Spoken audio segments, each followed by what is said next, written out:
বাড়ানো হলো বাসের ভাড়া, প্রতি কিলোমিটারে বাড়লো 11 পয়সা। ভাড়া বৃদ্ধি প্রযোজ্য নয় সিএনজি চালিত বাসের জন্য। রাজধানীর পাম্পগুলোতে কমছে অপেক্ষা, তবু ফুয়েল পাস ছাড়া তেল মিলছেও কম। নওগাঁয় জমি নিয়ে বিরোধের জেরে একই পরিবারের 4 জনকে হত্যা, পাশাপাশি হলো দাফন। পশ্চিমবঙ্গে নির্বাচনে ভোটের শুরুতেই বুথে এলেন হেভিওয়েট প্রার্থীরা, বীরভূমে ভোট কেন্দ্রে অশান্তি। এবং এশিয়ান বিচ গেমস কাবাডিতে থাইল্যান্ডকে উড়িয়ে দিল বাংলাদেশের মেয়েরা।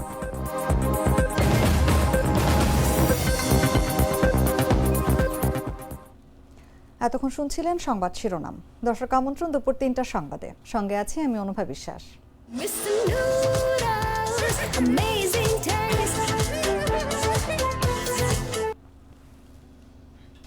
চলে যাচ্ছি পুরো খবরে।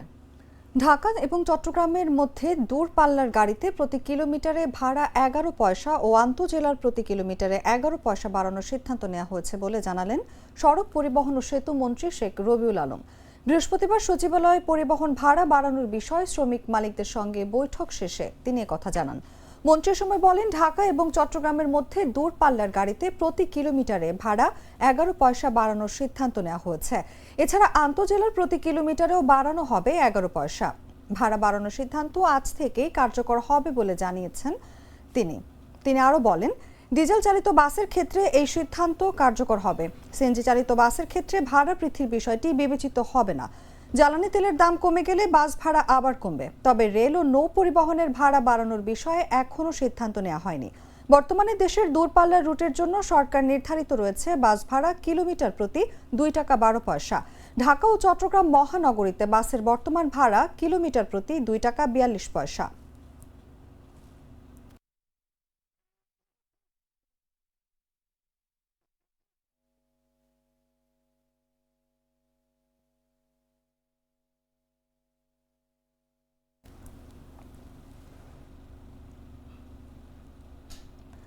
ভাবুন, হঠাৎ বন্ধ হয়ে গেল মোবাইল নেটওয়ার্ক, থেমে গেল যোগাযোগ, লেনদেন, ব্যবসা। জ্বালানি সংকটে সেই আশঙ্কাই বাড়ছে। বিদ্যুৎ ঘাটতিতে টাওয়ার চালাতে বাড়ছে ডিজেলের উপর নির্ভরতা, আর সরবরাহে চাপ পড়ছে প্রতিদিন। কিন্তু এরপরে বিপাকে পড়ছেন অনলাইন ব্যবসায়ীরা। সংকট দীর্ঘ হলে অচল হয়ে যেতে পারে ডাটা সেন্টার। প্রভাব পড়বে পুরো অর্থনীতি ও দৈনন্দিন জীবনে। বিস্তারিত জাগো ডেস্ক রিপোর্টে। ভাবুন, হঠাৎ করেই আপনার মোবাইলের নেটওয়ার্ক চলে গেল, না কল না ইন্টারনেট।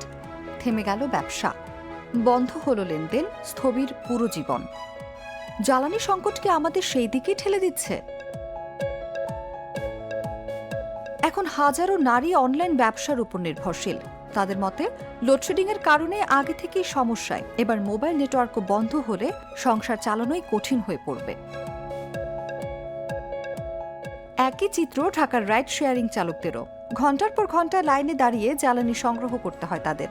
মোবাইল নেটওয়ার্ক না থাকলে জীবন নির্বাহ হয়ে পড়বে আরও দুষ্কর। এদিকে মোবাইল অপারেটরদের সংগঠন জানাচ্ছে, টানা বিদ্যুৎ না থাকায় এখন টাওয়ার ও ডাটা সেন্টার চালাতে নির্ভর করতে হচ্ছে ডিজেল জেনারেটরের উপর। প্রতিদিন প্রয়োজন হচ্ছে বিপুল পরিমাণ জ্বালানি, যা সরবরাহ করা ক্রমেই কঠিন হয়ে উঠছে।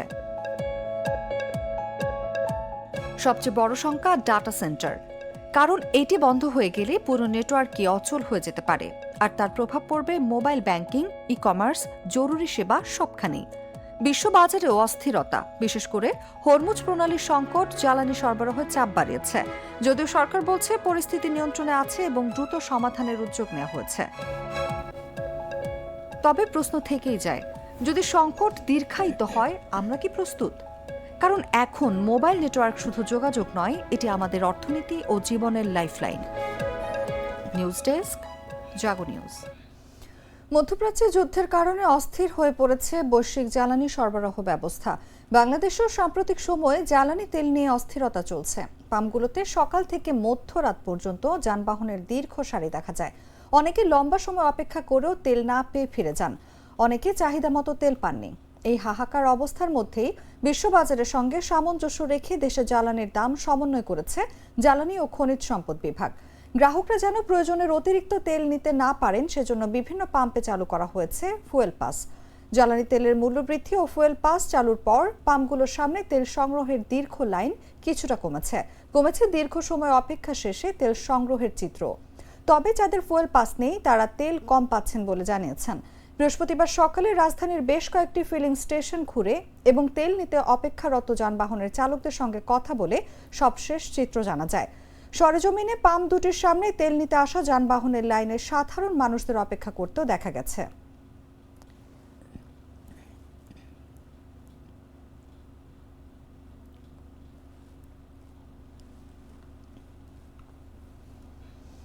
ত্রয়োদশ জাতীয় সংসদের সংরক্ষিত নারী আসনে জামায়াত জোট মনোনীত প্রার্থী এনসিপির যুগ্ম আহ্বায়ক মনিরা শারমিনের মনোনয়নপত্র বাতিল করা হয়েছে। বৃহস্পতিবার মনোনয়নপত্র বাছাইয়ের পর এই সিদ্ধান্ত নেন রিটার্নিং অফিসার ইসির যুগ্ম সচিব মঈনুদ্দিন খান। তবে রিটার্নিং অফিসারের সিদ্ধান্তের বিরুদ্ধে নির্বাচন কমিশনের আপিলের সুযোগ রয়েছে বলে জানান সহকারী রিটার্নিং অফিসার ইসির উপসচিব মনির হোসেন। এদিকে প্রার্থিতা ফিরে পেতে আপিলে যাওয়ার সিদ্ধান্ত নিয়েছেন মনিরা শারমিন।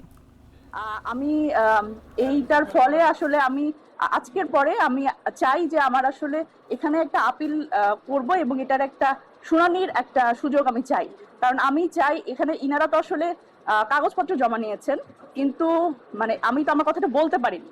তো আমার জায়গা থেকে আমি শুনানির সুযোগটা চাই, আর বাকিটা আইনের ব্যাখ্যাটা আমার আইনজীবী বলবেন। হ্যাঁ,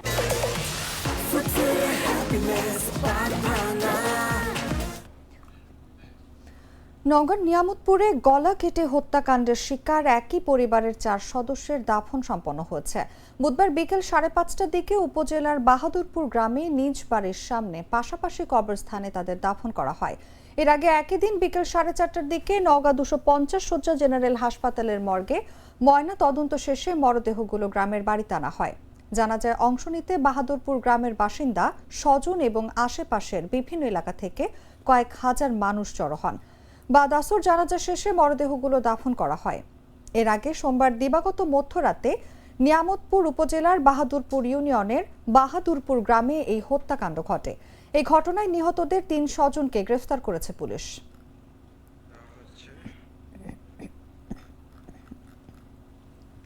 নাটা জেলি আর পানীয়র এক অসম কম্বিনেশন, ড্রিঙ্কো চাবান পানীয়। জানাবো আন্তর্জাতিক সংবাদ।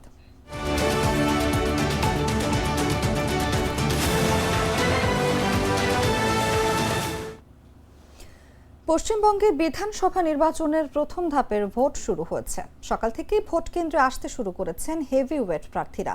ভোট দিয়ে রাজ্যবাসীকে ভোট দিতে এগিয়ে আসার আবেদন জানিয়েছেন সব দলের প্রার্থী। নিজের বাসস্থান কাথি থেকে নন্দীগ্রামে এসে নন্দনায়ক বর প্রাইমারি স্কুলে ভোট দিয়েছেন বিজেপি প্রার্থী শুভেন্দু অধিকারী। গতবার অর্থাৎ 2021 সালে বিধানসভা নির্বাচনে এই কেন্দ্র থেকে রাজ্যের মুখ্যমন্ত্রী মমতা ব্যানার্জিকে পরাজিত করেছিলেন তিনি। এই কেন্দ্রে তার প্রতিপক্ষ এবার তৃণমূল কংগ্রেসের পবিত্র কর। অন্যদিকে ভবানীপুর কেন্দ্র থেকেও লড়েছেন শুভেন্দু অধিকারী, যেখানে তার প্রতিপক্ষ মমতা ব্যানার্জি। ভবানীপুর কেন্দ্রে ভোট হবে আগামী 29 এপ্রিল। উত্তরবঙ্গের শিলিগুড়ি কেন্দ্রে ভোট দিয়েছেন তৃণমূল কংগ্রেসের প্রার্থী গৌতম দেব। 2011 ও 2016 বিধানসভা নির্বাচনে শিলিগুড়ির পার্শ্ববর্তী ডাবগ্রাম ফুলবাড়ি কেন্দ্র থেকে জয়ী হয়েছিলেন গৌতম দেব।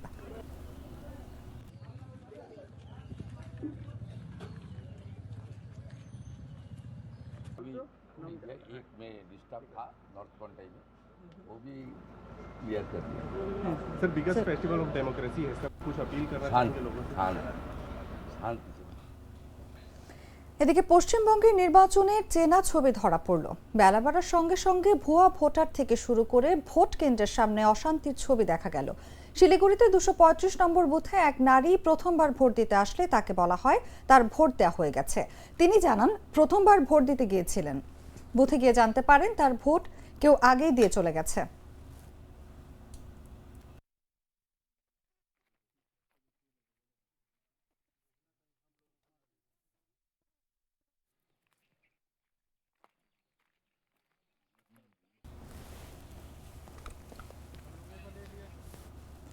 শিলিগুড়ির পাশাপাশি মালদার গাজনে একই অভিযোগ উঠেছে। সেখানে নোয়াপাড়া প্রাথমিক বিদ্যালয়ে ভোট দিতে যান রিক্তা মণ্ডল বিশ্বাস নামে এক ভোটার। তিনি গিয়ে জানতে পারেন ভোট আগেই দেওয়া হয়েছে। পরে দুজনের ভোট পোস্টাল ব্যালটের মাধ্যমে নেওয়া হয়। এর পাশাপাশি বীরভূমের লাভপুরে বুথ জ্যামের অভিযোগে অশান্তি সৃষ্টি হয়। লাভপুর প্রাথমিক বিদ্যালয় দীর্ঘক্ষণ লাইনে দাঁড়িয়ে থেকে ভোট দিতে না পেরে বিক্ষোভ দেখান ভোটাররা। পরে বিজেপি ও তৃণমূল কংগ্রেসের কর্মীদের মধ্যে বচসা শুরু হয়ে সংঘর্ষ বাধে। ঘটনাস্থলে কুইক রেসপন্স টিম পৌঁছালে কেন্দ্রীয় বাহিনী এবং পুলিশ লাঠিচার্জ করে। মুহূর্তের মধ্যে পরিস্থিতি উত্তপ্ত হয়ে ওঠে। ভোট দিয়ে ফিরছিলেন? দেখি আমি ইলেকশন এজেন্ট। আমি বুথের পরিস্থিতি, তো আমাদের ছেলেরা অভিযোগ করলো যে ওখানে পুরো বুথ ক্যাপচারিং। কোথায়? 68 নম্বর ভ্রমরকল। তো ওখানে আমি বুথটা দেখে ফিরছিলাম, ফেরার পথে ওরা সামনে রাস্তাতে আমাকে অ্যাটাক। ওই বুথ থেকে 100 মিটার বাইরে বুথের চারিদিক থেকে ঘিরে নিয়ে ইট, আমার পকেটে দেখুন এখনো সব কাঁচের টুকরো, মানে গাড়ির কাঁচের টুকরো পড়ে আছে, সব তৃণমূলের। যুক্তরাষ্ট্রের নৌ অবরোধকে ফাঁকি দিয়ে মধ্যপ্রাচ্য থেকে বিপুল পরিমাণ ইরানি তেল বেরিয়ে যাওয়ার দাবি উঠেছে। বিশ্লেষক সংস্থা ভর্টেক্সের তথ্য অনুযায়ী কড়া নজরদারির মধ্যেও কয়েকটি ট্যাঙ্কারে প্রায় 1 কোটি ব্যারেলের বেশি তেল পরিবহন শনাক্ত করা হয়েছে। মার্কিন নৌবাহিনীর কড়া নজরদারি এড়িয়ে এত বিপুল পরিমাণ তেল নিয়ে জাহাজগুলোর বেরিয়ে যাওয়ার ঘটনায় প্রশ্ন উঠছে ওয়াশিংটনের অবরোধের কার্যকারিতা নিয়ে। Navigating from the Strait of Hormuz is banned from now on. যুক্তরাষ্ট্রের নৌ অবরোধকে ফাঁকি দিয়ে মধ্যপ্রাচ্য থেকে বের হতে পেরেছে বিপুল পরিমাণ ইরানি তেল। জ্বালানি ও শিপিং খাত ভিত্তিক বিশ্লেষণ প্রতিষ্ঠান ভর্টেক্সা জানিয়েছে, অবরোধের মধ্যেও নিষেধাজ্ঞার আওতাভুক্ত ও ইরান সম্পৃক্ত ট্যাঙ্কারগুলোর উল্লেখযোগ্য যাতায়াত তারা শনাক্ত করেছে। সংস্থাটির তথ্য অনুযায়ী গত 13 এপ্রিল থেকে 20 এপ্রিল পর্যন্ত উপসাগরীয় অঞ্চলে মোট 34টি ট্যাঙ্কারের চলাচল রেকর্ড করা হয়েছে। এর মধ্যে 19টি বহির্গামী এবং 15টি আগত জাহাজ ছিল।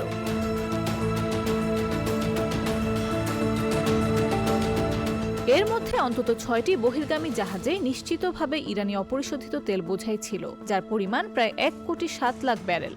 মার্কিন নৌবাহিনীর কড়া নজরদারি এড়িয়ে এত বিপুল পরিমাণ তেল নিয়ে জাহাজগুলোর বেরিয়ে যাওয়া ওয়াশিংটনের অবরোধের কার্যকারিতা নিয়ে প্রশ্ন তুলেছে। তবে এই তেলের সবটুকু শেষ পর্যন্ত আন্তর্জাতিক বাজারে পৌঁছাতে পেরেছে কিনা তা এখনো নিশ্চিত হওয়া যায়নি।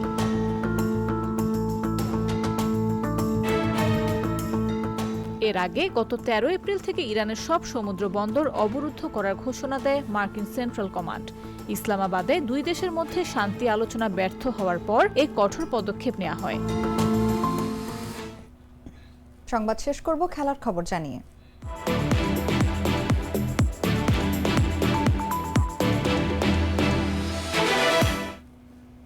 চীনের সানিয়ায় এশিয়ান বিচ গেমস কাবাডিতে শুভ সূচনা করেছে বাংলাদেশ নারী দল। বৃহস্পতিবার টুর্নামেন্টের অন্যতম শক্তিশালী প্রতিপক্ষ থাইল্যান্ডকে 51-34 পয়েন্টের বড় ব্যবধানে পরাজিত করেছে বাংলাদেশের নারী খেলোয়াড়রা। 17 পয়েন্টের এই বিশাল জয় টুর্নামেন্টে বাংলাদেশকে ফেভারিট হিসেবে এক ধাপ এগিয়ে রাখল। ম্যাচের শুরু থেকেই আক্রমণাত্মক মেজাজে খেলতে দেখা যায় বাংলাদেশকে। থাইল্যান্ডের খেলোয়াড়রা শুরুতে কিছুটা প্রতিরোধ করার চেষ্টা করলেও বাংলাদেশের রেইডারদের ক্ষিপ্রতা এবং ডিফেন্ডারদের দৃঢ়তায় তারা খুব একটা সুবিধা করতে পারেনি। প্রথমার্ধেই 10 পয়েন্টের ব্যবধানে এগিয়ে থেকে জয়ের সুবাস পেতে শুরু করে বাংলাদেশ দল। পুরো ম্যাচে বাংলাদেশ মোট 51 পয়েন্ট অর্জন করে, যেখানে থাইল্যান্ড থমকে যায় মাত্র 34 পয়েন্টে। রক্ষণভাগ এবং রেডিং উভয় বিভাগেই থাইল্যান্ডকে টেক্কা দিয়েছে বাংলাদেশের মেয়েরা। বিশেষ করে ম্যাচের শেষ দিকে থাইল্যান্ড ঘুরে দাঁড়ানোর চেষ্টা করলেও বাংলাদেশ দলের কৌশলী খেলার সামনে তারা হার মানতে বাধ্য হয়।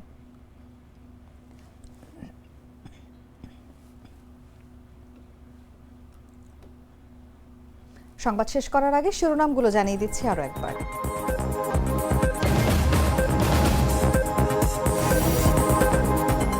বাড়ানো হলো বাসের ভাড়া, প্রতি কিলোমিটারে বাড়লো 11 পয়সা। ভাড়া বৃদ্ধি প্রযোজ্য নয় সিএনজি চালিত বাসের জন্য।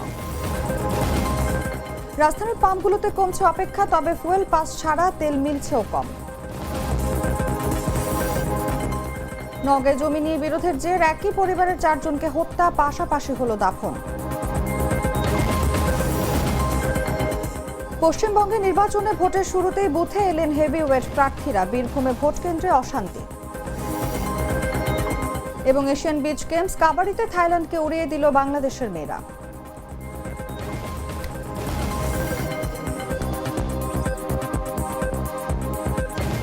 দর্শক, এই ছিল এখনকার মতো। এরপর বিকেল 5টায় দেখবেন দেশ জুড়ে সংবাদ। প্রতি মুহূর্তের সর্বশেষ খবর জানতে ভিজিট করুন jagonews24.com। ফলো করুন আমাদের ভেরিফাইড ফেসবুক পেজ এবং সাবস্ক্রাইব করুন জাগো নিউজের ইউটিউব চ্যানেল। ধন্যবাদ সবাইকে।